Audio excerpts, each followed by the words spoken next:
Baik, Assalamualaikum warahmatullahi wabarakatuh. Nah, perkenalkan nama saya Ivan Rizky Asmi, NIM 2024 32057.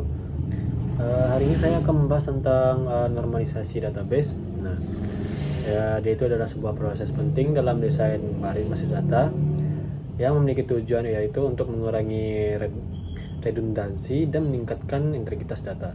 Nah, di normalisasi ini kita bisa mendapatkan teknik yang digunakan untuk mengorganisirnya seperti data dalam database dengan cara yang efisien. Nah, baik, dalam video ini saya akan membahas tentang berbagai bentuk normalisasi yang termasuk itu ada unnormalized form yang UNF, terus ada first normal form 1NF, terus ada second normal form yaitu 2NF, dan third normal form yaitu 3NF. Oke, yang pertama itu saya akan menjelaskan tabel berikut ini, yaitu adalah UNF, yang dimana ini adalah bentuk awal dari data yang belum terstruktur, yang tidak rapi ya. Terus data dalam bentuk ini seringkali mengandung banyak redundansi dan tidak terorganisir dengan baik. Nah, saya akan memindahkannya data-data tidak terstruktur ini. Nah, contohnya di sini kita memiliki tabel penjualan yang mencakup informasi pelanggan, kue yang dibeli, dan transaksi dalam satu tabel besar ini ya. Dan juga sudah ada jawabannya di tabel yang warna pink ini. Nah, ini.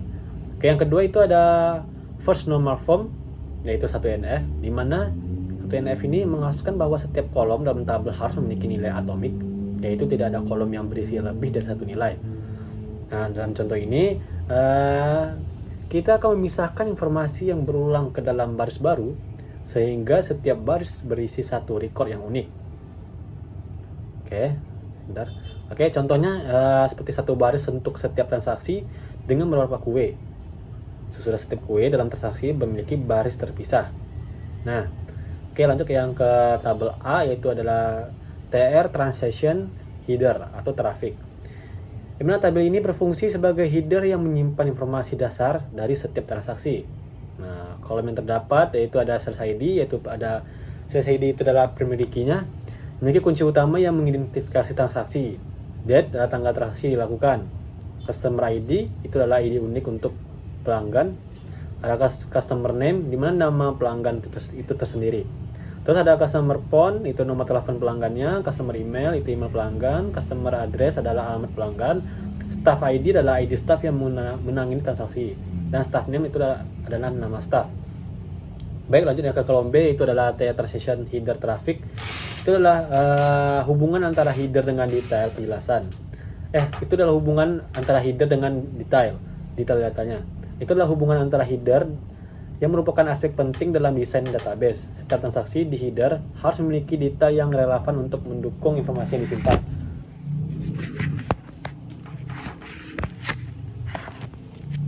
Oke, lanjut. Contohnya itu seperti tabel header tersebut ini. Ini berisi informasi transaksi, sedangkan tabel detail, misalnya transaction detail, berisi informasi tentang produk yang dibeli dalam transaksi tersebut. Nah, hubungan ini biasanya ditandai dengan foreign key yang menghubungkan sales ID di tabel header dengan sales ID di tabel detail. Oke, selanjutnya itu ada tabel C, itu adalah partial dependency, di mana partial dependency ini terjadi ketika kolom non key dalam tabel bergantung hanya pada sebagian dari primary key. Masalah ini harus diatasi untuk mencapai second normal form yaitu 2NF. Nah, contoh kita dapat melihat bahwa kolom-kolom seperti cake name, cake price, cake size, dan cake description bergantung pada kombinasi kolom sales ID yaitu adalah primary key dan foreign key-nya, dan cake ID itulah primary key-nya. Ini berarti bahwa kolom-kolom tersebut tidak bergantung sepenuhnya pada primary key yang hanya terdiri dari sales ID. Nah, untuk mengatasi partial dependency ini, kita perlu dilakukan normalisasi dengan memisahkan informasi tentang kue ke dalam tabel terpisah. Nah, sehingga tabel transaksi hanya berisi informasi yang benar-benar diperlukan. Oke, lanjut ke tabel D, yaitu transitive dependency, yang dimana transitive dependency terjadi ketika kolom non key bergantung pada kolom non key lainnya, bukan langsung pada kunci utama. Ini juga harus dihindari untuk mencapai third normal form, yaitu 3NF-nya. Oke, contoh ini di tabel ini, jika customer ID menentukan customer name, customer phone, dan customer email, dan staff ID menentukan staff name, staff position, maka terdapat ketergantungan negatif.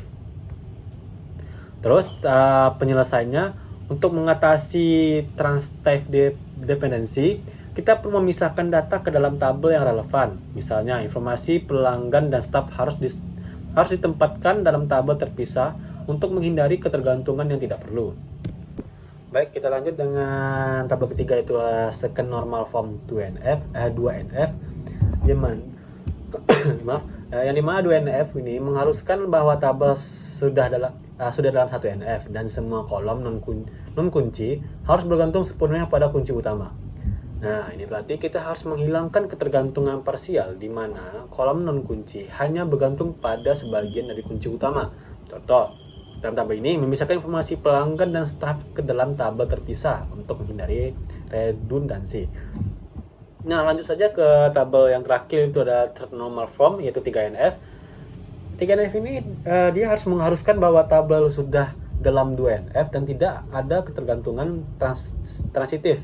Ini berarti kolom non kunci tidak boleh bergantung pada kolom non kunci lainnya. Contoh, dalam tabel ini kita memisahkan informasi staf dan pelanggan ke dalam tabel terpisah, sehingga setiap tabel memiliki informasi yang relevan dan tidak ada data yang terduplikasi. Demikian, normalisasi adalah langkah penting dalam desain basis data yang membantu kita mengorganisir informasi dengan cara yang efisien dan terstruktur.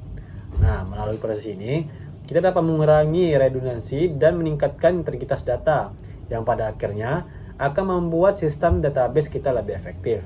Nah, sekian dari penjelasan saya mengenai tabel-tabel berikut. Semoga bisa dipahami. Saya tutup dengan membaca wassalamualaikum warahmatullahi wabarakatuh.